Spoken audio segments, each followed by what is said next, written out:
Hello everyone, welcome to my channel education with Sapna. इस video में आज हम देखने वाले हैं क्लास 10th हिंदी के पार्ट नंबर 6 जयशंकर प्रसाद के प्रश्नोत्तर देखेंगे। इस वीडियो में आरबीएसई बोर्ड की ये बुक है क्षितिज नाम की। तो चलिए शुरू करते हैं। वस्तुनिष्ठ प्रश्न है सबसे पहले, जिसमें पहला है जयशंकर प्रसाद का जन्म हुआ। तो जयशंकर प्रसाद का जन्म हुआ था 1889 में। सेकंड ऑप्शन इसमें सही है, ठीक है। दूसरा देखिए, जयशंकर प्रसाद द्वारा संपादित पत्रिका का नाम है। तो इसमें हो जाएगा घ इंदु, लास्ट ऑप्शन करेक्ट है।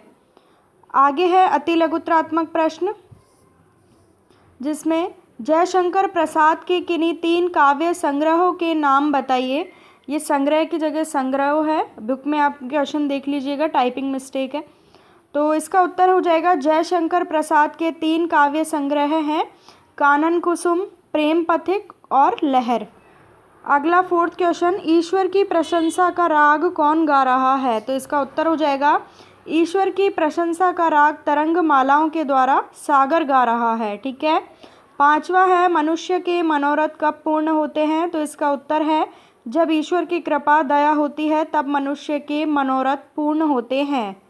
अगला है अंशु माली का क्या अर्थ है। तो उत्तर हो जाएगा इसका अंशु अर्थात किरण, उनका माली अर्थात सूर्य। अब है लघुत्रात्मक प्रश्न, जिसमें है प्रकृति पद्मिनी के अंशु माली से कवि का क्या तात्पर्य है। इसका उत्तर हो जाएगा ऐसी मान्यता है और प्रत्यक्ष दिखाई भी देता है कि सूर्य के प्रकाश से कमलों का विकास होता है व कमलिनियों की रक्षा भी होती है। उसी प्रकार समस्त पेड़ पौधे जीव जंतुओं आदि की रक्षा एवं विकास एक ईश्वर के द्वारा ही होता है।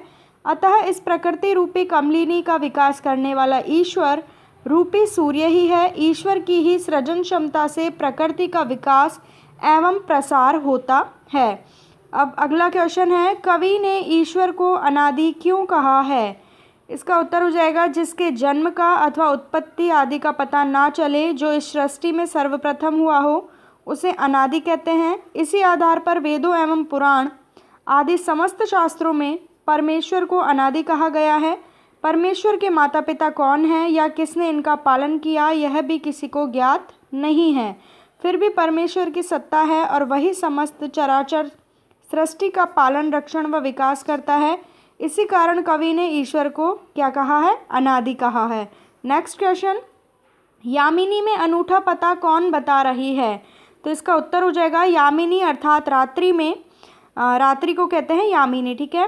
तारों की पंक्ति ईश्वर का अनूठा पता बता रही है। रात्रि में अंधकार रहता है तब दीपक के प्रकाश से वस्तुएं दिखाई देती है। इसी प्रकार रात्रि में तारे रूपी असंख्य दीपकों के प्रकाश से ईश्वर के विशाल मंदिर का पता मिल जाता है। वह पता अतीव रहस्यमय होने से, ये में आप काट दीजिएगा, रहस्यमय होने से अनूठा बताया गया है, जिससे ईश्वर की सृष्टि संबंधी माया का आभास हो जाता है।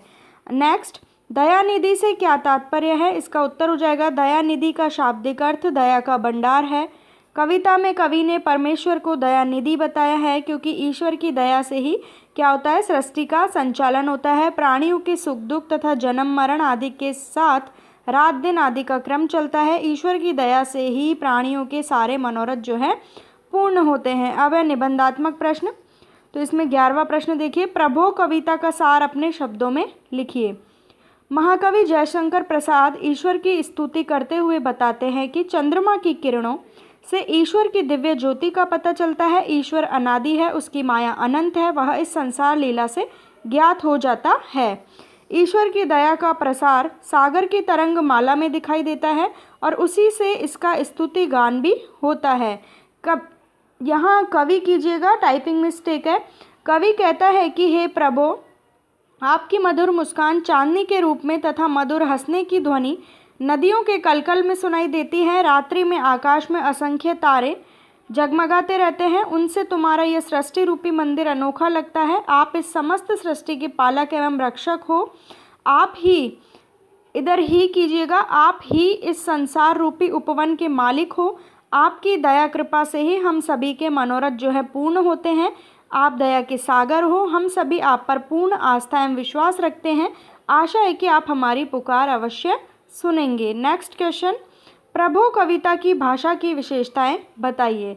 जयशंकर प्रसाद ने प्रारंभिक कविताओं में ब्रज भाषा का प्रयोग किया, परंतु परवर्ती कविताओं की रचना शुद्ध खड़ी बोली हिंदी में की है।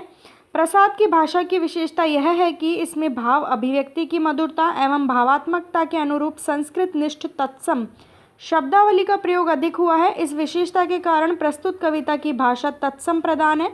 इसमें भावगत गंभीर है तो सरसता एवं सामसिकता भी है। कवि प्रसाद ने भाव अभिव्यक्ति में सदैव सौष्ठव लाने का प्रयास किया है। इस कारण प्रस्तुत कविता में सुंदर भावों के अनुरूप शब्दावली का प्रयोग किया गया है। अलंकृत भाषा के प्रयोग से इसमें कुछ समस्त पद भी प्रयुक्त हुए हैं। साथ ही भाषा में कोमलता एवं लयात्मकता भी दिखाई देती है। कुछ लाक्षणिक एवं व्यंजन शब्द भी प्रस्तुत किए गए हैं, तो मानवीकरण की शैली भी अपनाई ही गई है। इस तरह प्रस्तुत कविता भाषा सौष्ठव की दृष्टि से क्या है, उत्तम है। तो ये थी स्टूडेंट्स हमारी आज की वीडियो। मिलती हूँ किसी नेक्स्ट वीडियो में। चैनल को सब्सक्राइब जरूर करना, क्योंकि ऐसे ही यूज़फुल वीडियोस डेली मेरे चैनल पे अपलोड होती हैं। मेरा एक और भी चैनल है सक्सेस एजुकेशन पॉइंट विद सपना, उसे भी ज़रूर सब्सक्राइब कर लेना। उस पर भी काफ़ी सारी वीडियोज़ है आप लोगों के लिए। Okay, thank you.